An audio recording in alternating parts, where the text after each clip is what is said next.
intentional that I wanted to share with you guys.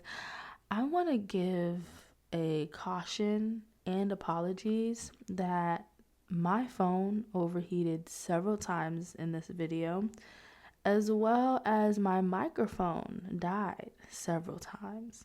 So I just want to give that precaution that we had to do some serious improvising. And I think it's so funny that in life, when you make a decision to do something, to do better, to explore something new, it's interesting how life is always like, you sure? Let me throw you some curveballs just to double check, just to throw you, see if you get thrown off your course. And so, deepest apologies. I appreciate the fact that this happened during our third day of this challenge because you guys kind of get the gist of everything. But I just wanted to let that be known. So I am going to read my daily devotion for today, and this is from Ayana Van Zant's Until Today daily devotional. It is pretty lengthy, so bear with me. The greatest service I can offer is resisting the tendency to be resistant. There is a process of living that few of us know much about, but many of us practice. It is a way of living and being that creates hostility and bad feelings. This process has even led to war. It is a process that pits your good against the good of someone else. In order to engage in the process, one must believe in right versus wrong, good versus bad, my way versus your way. In the midst of the process, people are hurt.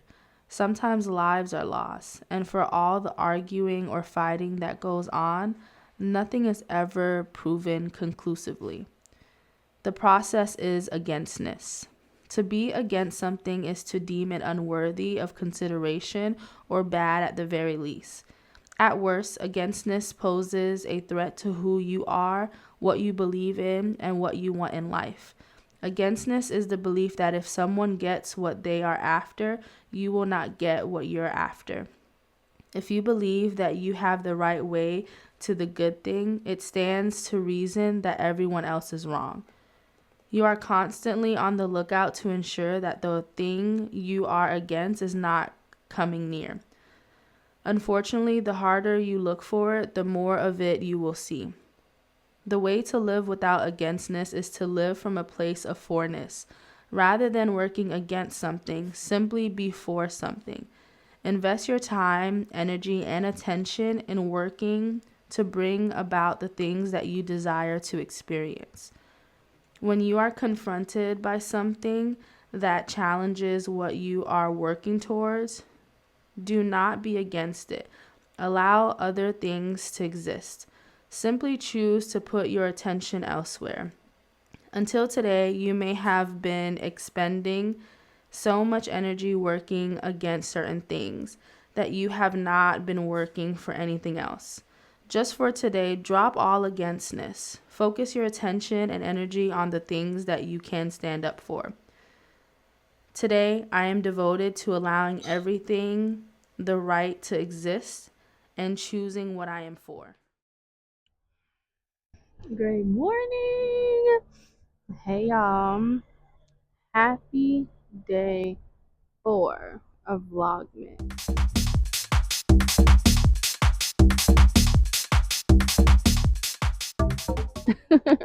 And happy day 3 of this intentional mindfulness practice. If this is your first day joining, hey, thank you for stopping in. We are going to be utilizing any space to stretch. I'm typically on the floor, but I'm going to be stretching on my couch today, my grandma's couch, and I may do some stand-up stretching.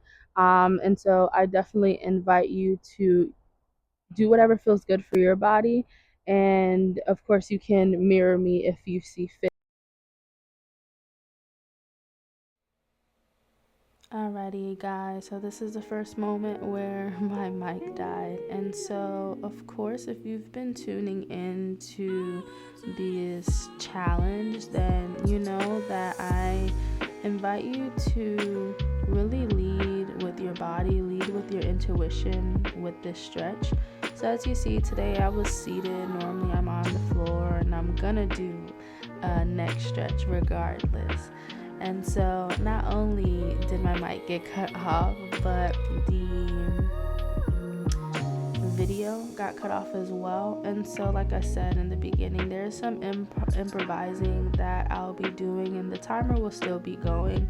But I want this to serve as a friendly reminder to listen to your body, to take your time. You don't have to be actively moving the entire 10 minutes. Take a pause, take a breath, reset, allow your body to go back to its neutral position when you need, and most importantly, remember to breathe. And so I hope that the rest of this time serves as a space for you to listen to your body without any judgment and without feeling that you have to move it in a certain way.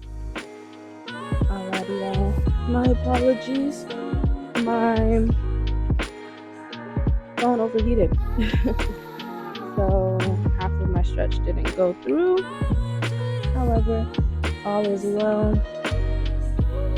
I'll still make sure I find a way to have all of our time on there. And so wherever you stopped, take the next couple of moments. Again, listen to your body.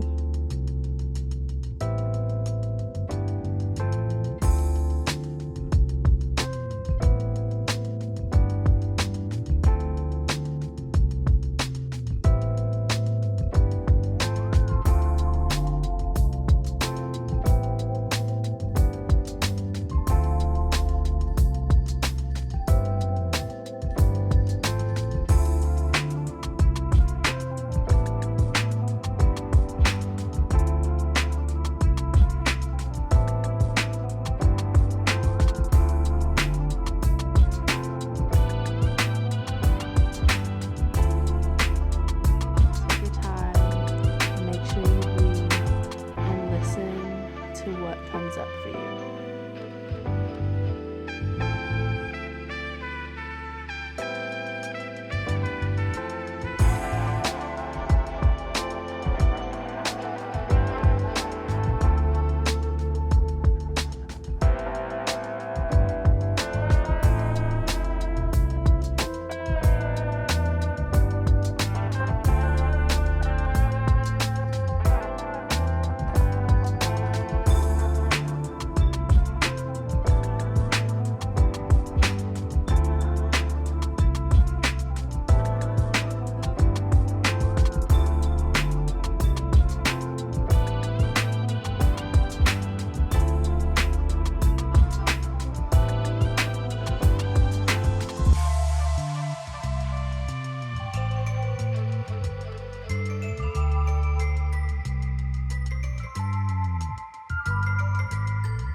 Alrighty, love, we are at that halfway mark. This is a nice time to check in and see if there's any areas within your body that you want to hold some space for, that you have yet had time to do so.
journaling. I hope you took care of your body and you were gentle with yourself. Like our stretch, this challenge is really for listening to your mind, your body, your spirit, and to connect with your intuition. But I do realize that sometimes journaling could be a little difficult for people. And so you can either journal towards gratitude, maybe extending gratitude towards the things that you are appreciative of. I always like to start my journal with how I'm genuinely doing in that moment. So that is another option. But I think another prompt that could be pretty appropriate is we are quite literally halfway through this challenge. And not only do I want to say thank you for making it through this challenge, but thank you for showing up for you. It can sound very easy to say, 30 minutes, journal, stretching, meditating, that's cake. It's not that big of a deal. And for some of us, it may be cake. However, for some of us, it could be a little difficult to prioritize devoting time for your mind and your body, again, in our daily busy schedule. And so for the next few moments, if you don't have anything to journal about, I invite you to reflect on how the last 2 days have been for you. How is your body feeling? What's the relationship like with your mind and your body?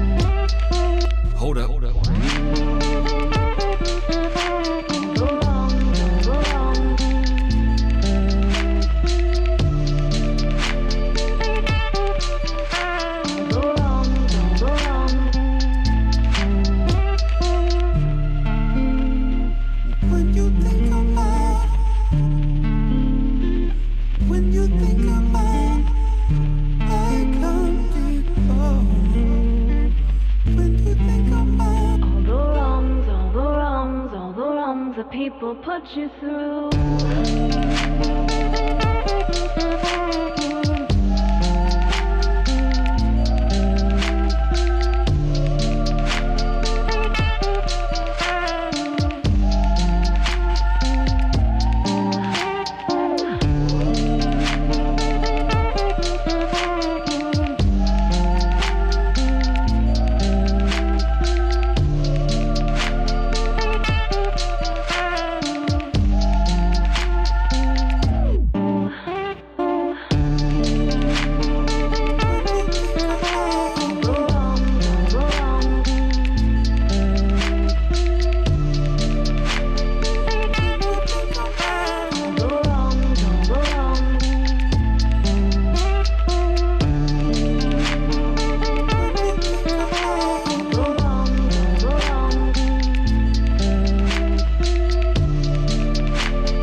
moments to transition into our last part of this daily challenge, which is grounding and meditation.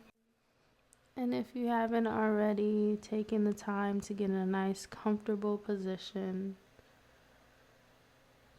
maybe lowering your gaze or closing your eyes,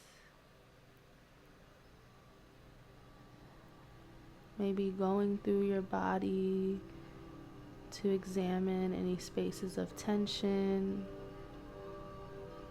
taking the time to breathe into those spaces, and on your exhale, releasing, creating some more space for movement, for flow.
It's something about meditation that feels like it brings you from here to here.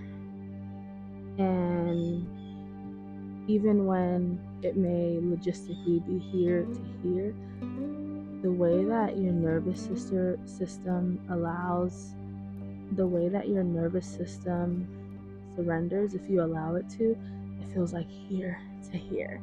So I say that to say, like, don't beat yourself up for how you meditate or how you ground down. There's no right or wrong way. Give yourself grace. Even if you find yourself like, hey, I can't be in here for 10 minutes, that's okay. Do it as long as you see fit. I often say that in stretching, yoga, clicks, ticks, that's fine. In meditation, or even when reflecting in therapy, discomfort is fine, right? The triggers, dis-ease, feelings of unsafety, let's slow down. Let's take a step back. Although those are important and those are insightful, they're not bad things. We want to create or work towards creating a safe, a comfortable container for ourselves, right? I talk often all the time that we focus on all these different relationships and getting to know other people, which is okay, which is important, it's fair. We need community, we need to be